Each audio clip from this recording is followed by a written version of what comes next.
Para sahabat, sebangsa dan setanah air, cukup menyenangkan melihat pergerakan catur politik di minggu terakhir ini. Manuver beberapa partai menarik untuk diamati.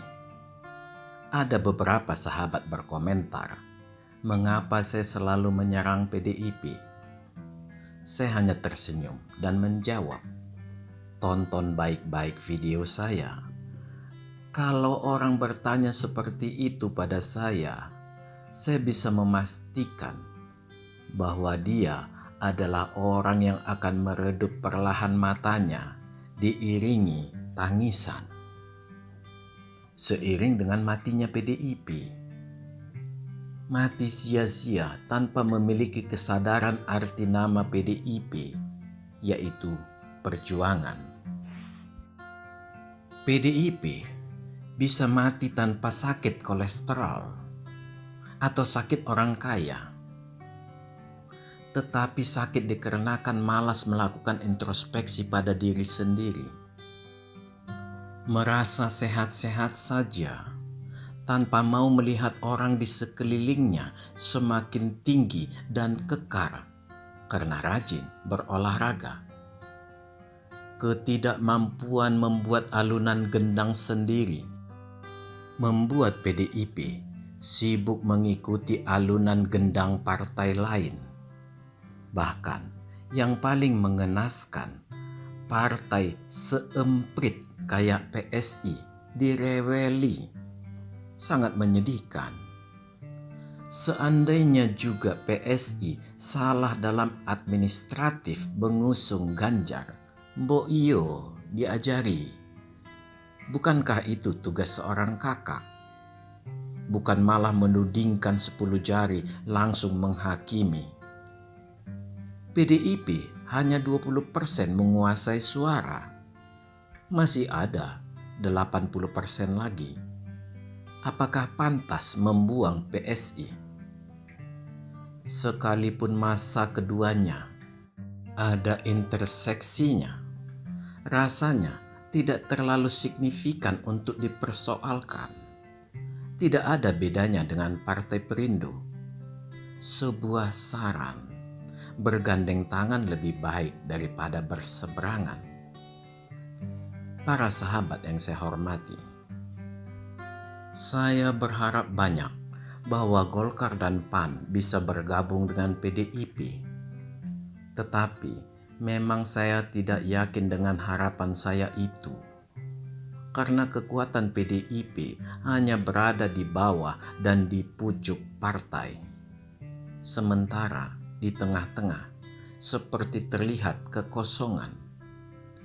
Megawati di pucuk dan motor pendobrak di bawah memang sangat luar biasa sebagai kekuatan PDIP. Sayang, dari sisi manajerialnya strategi tidak terlihat.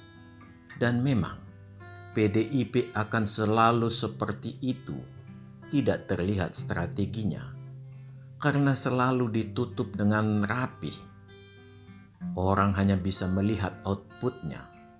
Seperti sekarang, Golkar dan PAN merapat ke Prabowo. 4 partai yang memiliki kekuatan besar mendukung Prabowo. Apakah PDIP gentar? Pasti tidak. PDIP akan selalu menjawab tidak gentar, maju terus. Dan selalu seperti ini dari dahulu, sehingga tidak pernah menjadi partai besar. Hanya sedang-sedang saja besarnya, tidak beda dengan seperti yang lain. Sebuah saran, jadilah pohon yang rindang agar banyak burung bisa berteduh dengan tenang. Para sahabat yang saya hormati, peta kekuatan sekarang tampak agak berimbang, walau sedikit condong ke Prabowo. Tetapi, apakah Prabowo akan bisa melenggang kangkung? Tetap sulit. Masalahnya adalah di Cawapres. Apakah Muhaimin? Tentu sulit diterima oleh Golkar dan PAN. Di samping itu, Muhaimin masih mungkin tersandung oleh Yeni Wahid. Demikian juga keberterimaan pada Erlangga. Rasanya akan sama juga bila Erik yang dicalonkan oleh PAN. Satu-satunya yang akan bisa mereka terima dengan legowo mungkin hanya Gibran. Secara logika berpikir, bila ini terjadi, secara partai PDIP akan sangat berbahagia. Tidak dapat sebagai presiden, minimal dapat wapres atau sebaliknya. Tapi saya sangat yakin PDIP tidak akan memiliki pemikiran seperti itu. Entah rumus apa yang dipakai PDIP. Ini yang membuat orang sulit bergabung dengan PDIP. Bagi saya sendiri, saya yakin Gibran akan taat asas. Dia akan menunggu arahan PDIP dan Jokowi. Karena dia memiliki kesadaran bahwa dia masih terlalu hijau di rimba raya perpolitikan. Dan Jokowi juga sadar bahwa dia tidak akan mau menjerumuskan anaknya pada situasi yang akan menjadi bulan-bulanan. Dan semua mata di Republik ini sudah melihat sebuah contoh kasus hasil didikan politik karbitan yang gagal.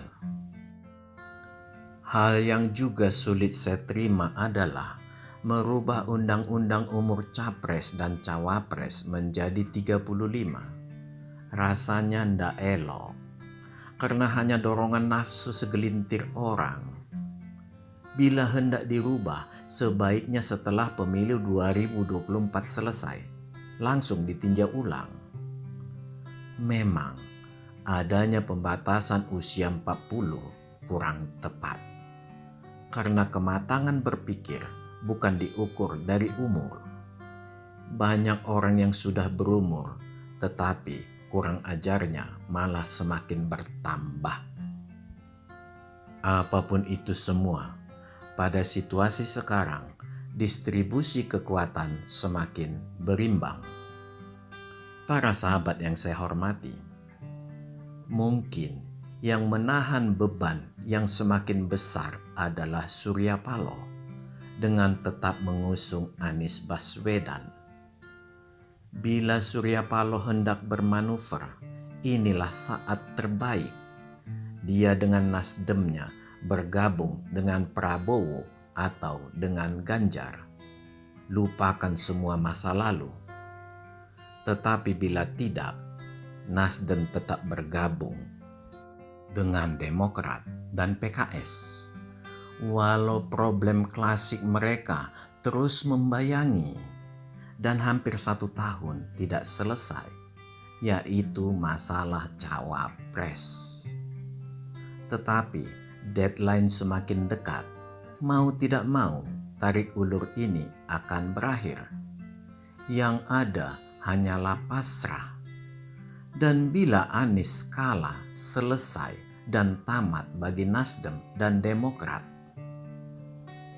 Hal menarik lainnya, sepertinya Amin Rais tidak bisa lagi merapat ke Prabowo karena Zulkifli sudah nongkrong di sana. Kemungkinan besar Amin akan bergabung dengan koalisi perubahan. Para sahabat yang saya hormati, ada 2 tokoh yang aneh dan sebenarnya tidak dapat diabaikan begitu saja. Kalau saya mengatakan tokoh double Chaplin, yang satu berkumis dan yang satu lagi tidak berkumis. Chaplin yang tanpa kumis ini masih duduk malas-malasan di kursi jabatannya. Tetapi bila sudah saatnya akan kampanye, dia pasti akan bergerak. Sekalipun saya tidak tahu apakah level setinggi dia akan bisa cuti dan mengikuti kampanye. Yang jelas, dia akan kembali ke habitatnya, ke masa tumbangnya Ahok. Tokoh yang satu ini memang tidak bisa dipegang ekornya. sangat berbahaya. Para sahabat yang saya hormati, cukup menarik bila sampai pendaftaran pemilu terdapat 3 pasang kandidat. Bagi saya lebih nyaman bila hanya 2 pasang. Nasdem dan Demokrat sebaiknya segera mengambil sikap. 2 koalisi besar sudah terbentuk. Apakah masih ada yang sisa untuk diperebutkan lagi? Realistis lebih baik daripada tidak sama sekali. Yang terburuk mungkin akan dialami AHY semakin jauh dari kursi Menpora nanti. Bila hanya terbentuk 2 pasangan, rasanya beban juga tidak terlalu besar. Semua sudah diberi kesempatan. Semoga kesempatan itu bisa digunakan sebaik-baiknya. Para sahabat sebangsa dan setanah air, bergabungnya Golkar dengan Prabowo memang menimbulkan kecurigaan banyak orang pada bangkitnya Orde Baru. Kecurigaan ini tidak mengherankan, karena di banyak iklan Golkar mereka masih membawa-bawa nama Soeharto. Salah? Tidak salah. Karena kita juga paham Soeharto juga banyak berbuat yang baik untuk negara ini. Tetapi sebanding juga dengan yang tidak baiknya. Yang menyulitkan kelak adalah terjadinya ajang bergelayutnya kroni-kroni Orba. Memang tidak ada yang bisa menjamin bahwa itu terjadi nanti atau tidak. Inilah yang saya khawatirkan. Mengapa di video saya sebelumnya PDIP agar mengambil Golkar? Ya, seperti yang saya katakan, memang sangat sulit menggantungkan harapan ke PDIP dengan cara berpolitik mereka saat ini. Tetapi sudahlah, semua sudah terjadi. Memang seperti dahulu, kembali pucuk pimpinan yaitu Megawati dan motor pendobrak, ditambah ujung tombak kader dan simpatisan. Harus berjuang keras, bahu-membahu. Mudah-mudahan di sisa waktu ini PDIP bisa berbenah. Seharusnya Megawati sudah bisa duduk dengan tersenyum menyaksikan hasil didikannya. Apapun itu semua, pada suatu titik nanti di saat kampanye, semua sudah kembali ke partai masing-masing dan berjuang demi kemenangan partainya, yang mana semua partai sudah berjanji untuk rakyat. Sekalipun rakyat tidak pernah tahu bagaimana dan kemana menuntut janji itu. Salam, majulah Indonesia.